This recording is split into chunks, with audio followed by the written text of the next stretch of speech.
चलिए आज हम लोग पढ़ते हैं चैप्टर 4 का जो दूसरी प्रश्नावली है समांतर माध्य का।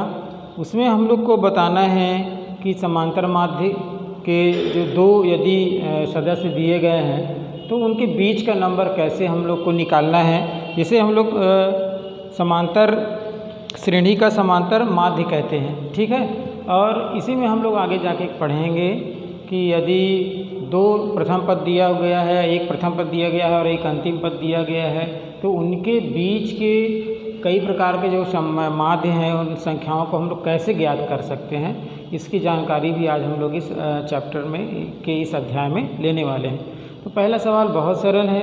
जैसे दो संख्याएं दी गई हैं ए तथा बी, तो इनका हम लोग को समांतर माध्य निकालना है। तो समांतर माध्य को मान लीजिए अपन ए कहते हैं, तो ए इक्वल टू हो जाएगा ए प्लस बी बाई 2, यानी इस पद को और इस पद को इन दोनों को जोड़ करके यदि 2 से भाग कर देते हैं तो इनका समांतर माध्य हम लोगों को ज्ञात हो जाएगा। तो इसी फार्मूला का हम लोग यूज करने वाले हैं। पहला इसका जो सवाल है 1/2 और -1/2 का समांतर माध्य ज्ञात कीजिए। प्रश्नावली 2 का पहला सवाल है 1/2 और -1/2 का समांतर माध्य ज्ञात करो। बहुत सरल है, इसी के तरीके से बना लेंगे। समांतर माध्य बराबर ए बराबर हो जाएगा ए प्लस बी बाई 2, ये फार्मूला लगा देंगे। ए को मान लेंगे 1/2, बी को मान लेंगे -1/2 होल बाई 2। अब ये 1/2 प्लस -1/2 है, 1/2 -1/2/2, तो इसको तो ये तो 0 हो जाएगा, 0/2 यानी कि 0। तो इसका आंसर आ गया 0। लिख लो इसको आप लोग।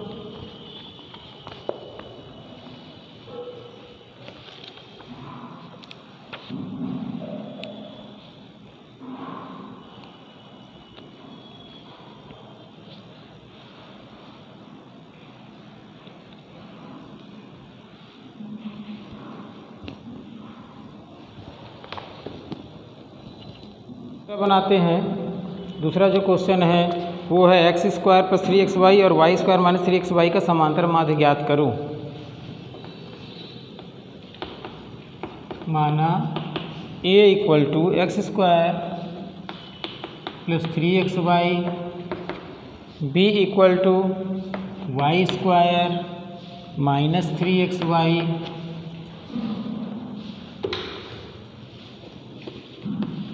इनका समांतर माध्य a equal to a plus B by 2, x² + 3xy plus y² - 3xy upon 2, ये इससे कैंसिल हो जाएगा, x² + y² बाई 2। तो इसका आंसर आ गया।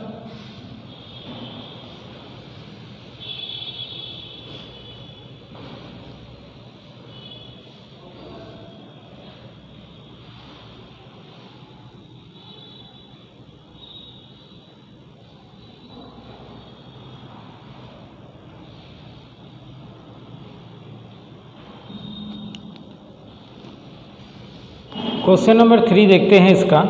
दो संख्याओं का समांतर माध्य 7 और गुणनफल 45 है, तो संख्याएं ज्ञात कीजिए। माना कि दो संख्याएं a तथा b हैं। दो संख्याओं का समांतर माध्य 7 है। प्रश्नानुसार इनका समांतर माध्य 7 है, इसलिए a plus B by 2 equal to 7, यानी a plus B equal to 7 × 2 = 14, equation number 1। तथा इनका गुणनफल 45 है, तो संख्याएं ज्ञात करना है। इनका गुणनफल 45 अतः a into B is equal to 45 a into B equal to 45। अब इसमें से अपन क्या करें, यदि a का वैल्यू निकाल लें या b का वैल्यू निकाल करके इसमें पुट कर दें तो एक क्वाड्रेटिक इक्वेशन बन जाएगा और उससे भी इसको सॉल्व किया जा सकता है। इसी में चाहे तो अपन सॉल्व कर सकते हैं। इसको मान लीजिए 2, समीकरण 1 से a plus B equal to 14 है तो b इक्वल टू हो जाएगा 14 minus a। b equal to 14 minus a, b का जो वैल्यू है इसमें पुट कर दीजिए।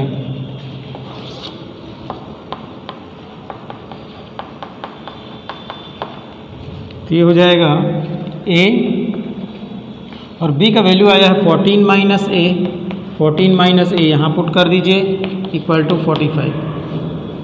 तो अपन इसमें b का वैल्यू पुट कर दिए, इसमें इक्वेशन नंबर 2 में a into B equal to 45 है, a into 14 minus a equal to 45 आ गया। अब इसमें मल्टीप्लाई कीजिए 14a minus a square 45 minus a square plus 14a minus 45 equal to 0। इसको ट्रांसपोज करेंगे तो माइनस हो जाएगा। यहाँ जब भी माइनस का साइन हो तो इक्वेशन को का सभी नंबर्स के जो पहले साइन दिए गए हैं उनको आप चेंज कर दीजिए। ये हो जाएगा a स्क्वायर, ये हो जाएगा माइनस 14, ये हो जाएगा प्लस 45 इज इक्वल टू 0। ये अंडरस्टूड रहता है। इसका मतलब ये होता है कि हमने इसमें माइनस से मल्टीप्लाई किया है, तो माइनस से मल्टीप्लाई कर दिए तो minus minus plus, plus minus minus, minus में माइनस से मल्टीप्लाई करेंगे तो आएगा प्लस। यहाँ से भी आप सॉल्व करोगे तो आंसर आएगा, सही आंसर आएगा, बट ऐसा नहीं करते, चेंज कर दिया करते, और ऐसा भी बनाओगे तो आंसर आएगा। बहरहाल मिडिल टर्म स्प्लिट करके अपन a का वैल्यू निकाल लेते हैं। 45 का ऐसा फैक्टर करो जिन्हें जोड़ने या घटाने पर 14 आ जाए। तो 45 का फैक्टर हो जाएगा आपको 9 5 जा 45, 9 5 45, 9 और 5 14, 9 and 5 14। a square 9 plus 5a plus 45 equal to 0। a square minus 9 है, माइनस क्योंकि यहाँ है तो ब्रैकेट के अंदर का भी साइन इसका चेंज हो जाएगा, प्लस माइनस माइनस a, ये हो जाएगा 45 इक्वल टू 0। इसमें a कॉमन आ जाएगा, यहाँ आएगा a माइनस 9, यहाँ पे माइनस 5 कॉमन ले लेंगे। यहाँ डबल a मैंने लिख दिया है, यहाँ डबल a नहीं है, 5a होगा ये। तो इसमें इन दोनों में से 5 कॉमन ले लेंगे तो यहाँ बचेगा a, और चूँकि माइनस कॉमन आया है तो माइनस ये प्लस किस में बदल जाएगा, माइनस में बदल जाएगा, और यहाँ क्या बचेगा 9 इक्वल टू 0। ये हो जाएगा a माइनस 9 और ये हो जाएगा a माइनस 5 इक्वल टू 0। यदि a minus 9 equal to 0, a equal to 9, और यदि a minus 5 equal to 0, a equal to 5, इसलिए b क्या आया था 14 माइनस a, तो a का वैल्यू यहाँ रख दो तो 5 आ जाएगा। Therefore b 14 minus a, 14 minus 5, तो यहाँ आ जाएगा 9। तो आंसर आ गया 5 9 और 9 5, ये आपका आंसर। ओके,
क्वेश्चन नंबर 4, दो संख्याओं का समांतर माध्य 6 है और उनके वर्गों का योग 90 है, संख्याएं ज्ञात कीजिए। दो संख्याओं का समांतर माध्य 6 है और उनके वर्गों का योग 90 है, संख्याएं ज्ञात करो।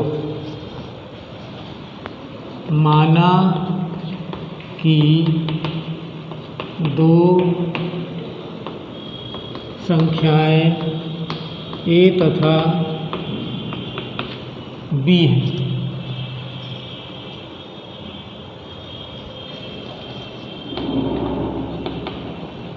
प्रश्नानुसार इनका समांतर माध्य इनका जो है वो है 6।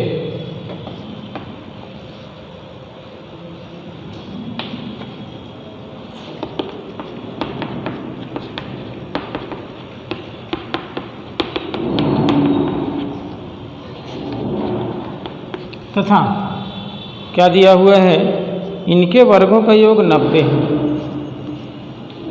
इसमें से चाहे तो एक संख्या को और निकाला जा सकता है, इसलिए b = 12 - a, ये आ जाएगा आपका इक्वेशन नंबर 1।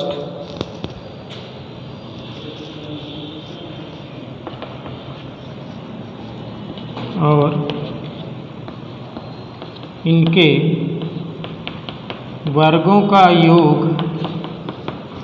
वर्गों का योग 90 है, इसलिए a² + b² = 90 हो गया ये। अब b की जगह में 12 - a पुट कर दो। समीकरण 1 और 2 से यह है a² प्लस b की जगह में आ जाएगा 12 - a², क्योंकि b का स्क्वायर है, = 90।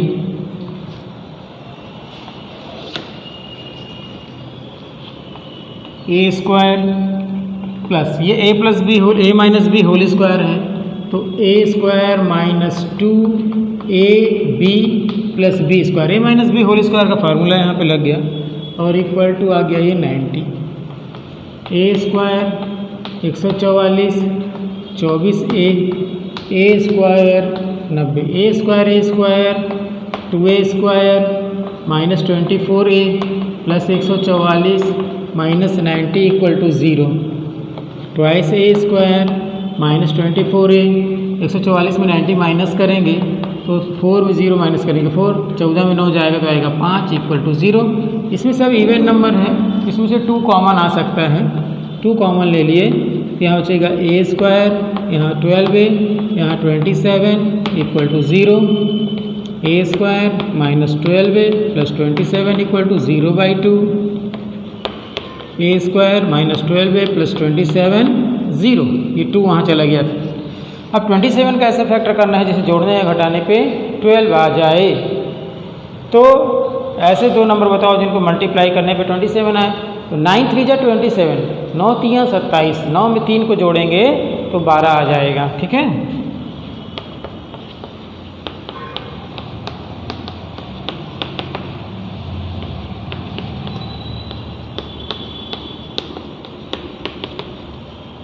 a कॉमन ले लेंगे, a - 9 3, a - 9 = 0, a - 9 a - 3 = 0।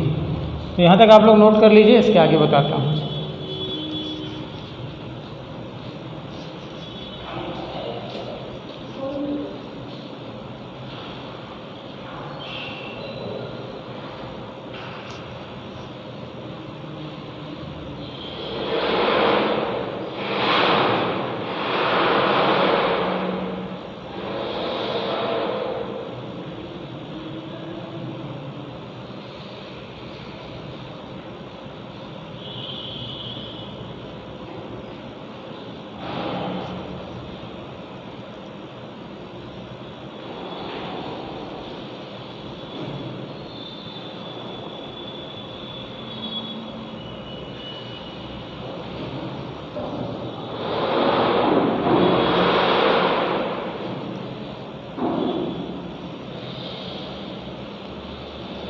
आगे सॉल्व कर लेते हैं। यदि a - 9 = 0, a = 9, और यदि a - 3 इक्वल टू 0 तो a इक्वल टू 3।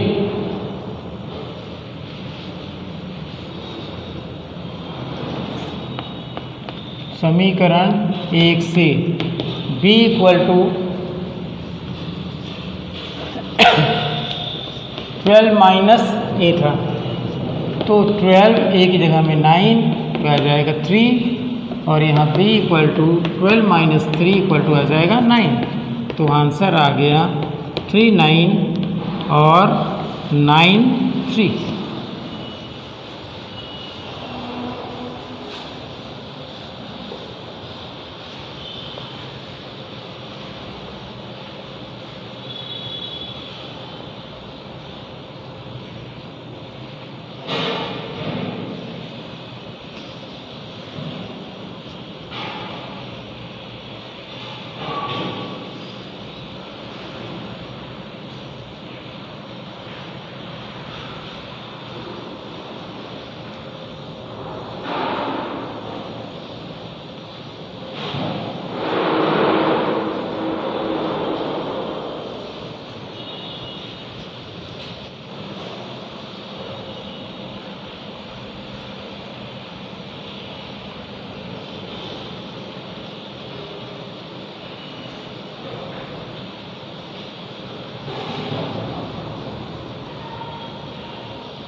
-4 और 10 के बीच 6 पद निवेश करते हुए समांतर श्रेणी का निर्माण कीजिए।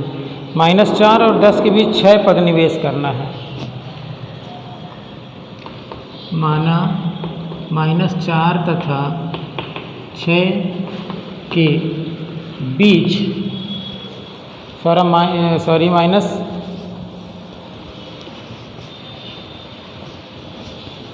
-4 और 10 के बीच 6,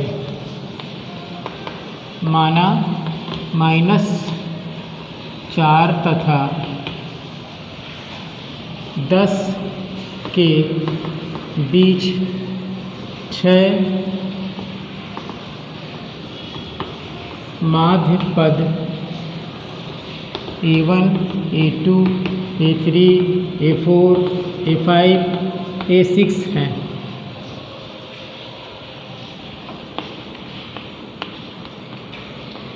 इसलिए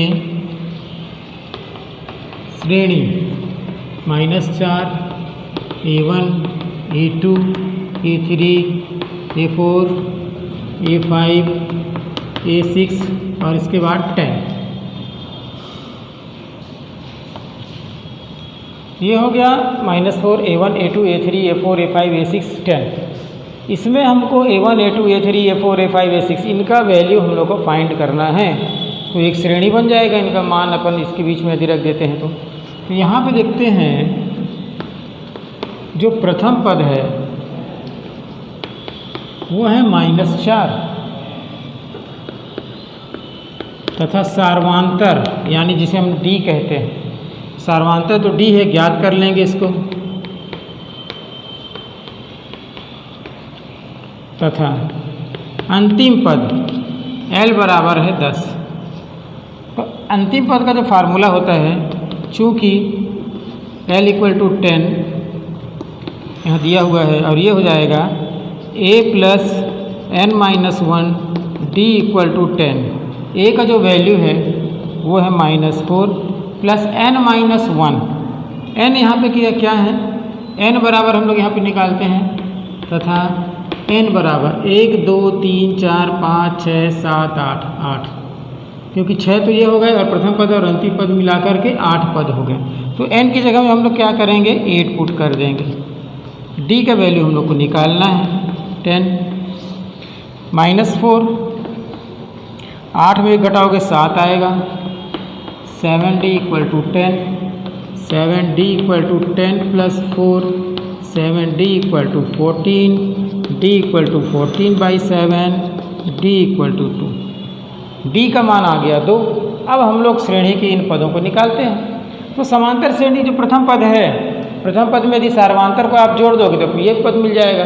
ठीक है, तो A1 ज्ञात करने के लिए, इसलिए A1 ज्ञात करने के लिए प्रथम पद में क्या करेंगे, अपन D को प्लस कर देंगे। प्रथम पद है हमारा -4 और D जो है वो सार्वधातर निकाल चुके हैं 2, तो ये हो जाएगा -2। यदि आपको A2 निकालना है तो A में 2D को प्लस करेंगे, फार्मूला बनते चले जाता है। A का वैल्यू -4 2, D का वैल्यू 2 निकाले हैं, -4 2 2 जा 4 0। A3 निकालना है तो A + 3D लिखेंगे। A का जो वैल्यू है वो है -4 3, D का वैल्यू 2, -4 3 2 जा 6, तो आ जाएगा 2। A4 हमको निकालना है तो A4 निकालने के लिए A + 4D करेंगे। A का जो वैल्यू है, A का वैल्यू है -4 + 4, D का वैल्यू है 2, -4 4 2 जा 8, तो यह आ जाएगा 4। A5 निकालना है, यानी A + 5D, -4 5 × 2, -4 5 2 जा 10 6। A6 निकालना है, यानी A + 6D, A का वैल्यू -4 6 × 2 -4 12, 12 में 4 घटाओगे 8 आएगा। तो इसलिए श्रेणी क्या हो जाएगा, -4 हो गया, -4 के बाद -2, -2 के बाद 0, 0 के बाद 2, 2 के बाद 4, 4 के बाद 6, 6 के बाद 8 और 8 के बाद 10। तो इस प्रकार 3 इसके मध्य पद 1 2 3 4 5 6 इस प्रकार प्राप्त किया जाता है माध्य पदों को, और किसी श्रेणी का निर्माण किया जाता है। देख लीजिए।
देखिए क्वेश्चन नंबर 6 इसका, 11 और -7 के बीच में 5 पद निवेश करते हुए समांतर श्रेणी का निर्माण करना। वैसे ही है, बता दे रहा हूँ।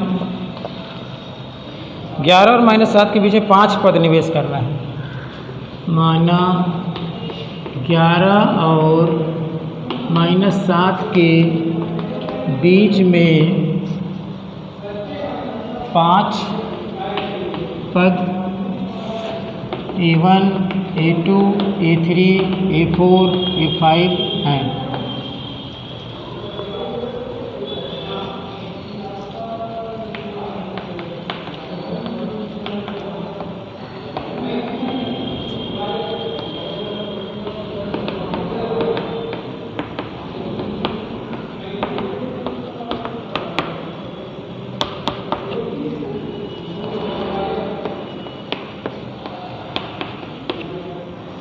A बराबर 11 और N बराबर 1 2 3 4 5 6 7, क्योंकि 5 तो मध्य पद हैं और प्रथम पद और अंतिम पद मिला के 7 हो गया। अभी D हम लोगों को क्या करना है, ज्ञात करना है D को। और L बराबर अंतिम पद ये है -7। अंतिम पद का formula A + n - D = -7। A का वैल्यू 11, N की जगह में आएगा 7 - 1। D हम लोग को ज्ञात करना है 11, 7 में 1 माइनस करोगे 6D -7, 6D = -7 और ये जाके -11, 6d equal to -18, d equal to -18/6 -3, d का वैल्यू -3 आ गया। अब हम लोग श्रेणी वो निकाल लेते हैं माध्यपद a1 बराबर क्या है a प्लस डी। a का मान 11, d का मान है -3।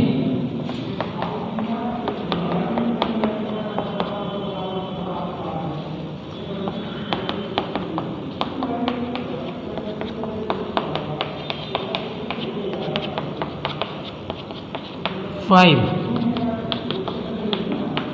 3d 11 प्लस 3 इंटू डी,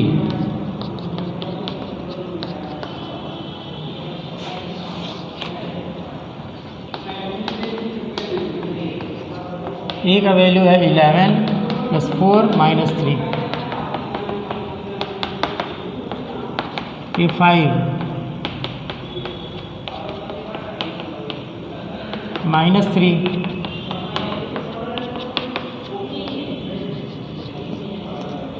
अतः श्रेणी 11 के बाद a1, 8 के बाद 5 के बाद 2 के बाद -1 के बाद -4 और अंतिम पद है -7। ये आपका आंसर है।